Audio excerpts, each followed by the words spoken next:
What's up guys, Exomatic TV here. Ito ang ating Gramostola polcripes or ang ting Chaco Golden Knee. Kita nyo kung gaano siya kalaki. Ito yung kamay ko. Compare natin. Ayan, wag nyo tong subukan. Kasi napakadelikado nito. Baka makagat kayo. Ito pala ay isang male. Ito nyo, may hook. Ayan, male to. Kasi may hook dyan. So mostly sa mga tarantula ko, hindi ko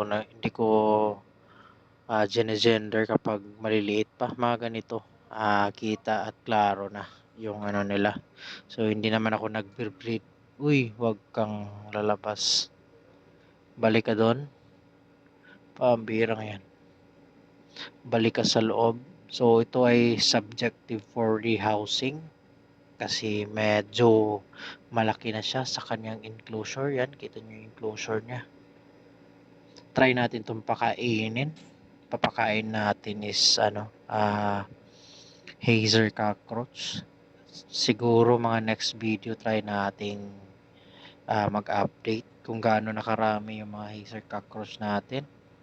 Bigyan natin siya, baka kakain to. Yun, parang busog, gusto niyang lumabas. Balik ka dun sa loob. Ayan, dalawang tarantula na ang next natin i-rehouse. Ayan, chill, relax ka muna dyan. Takpan na natin to. Ayaw niya kumain.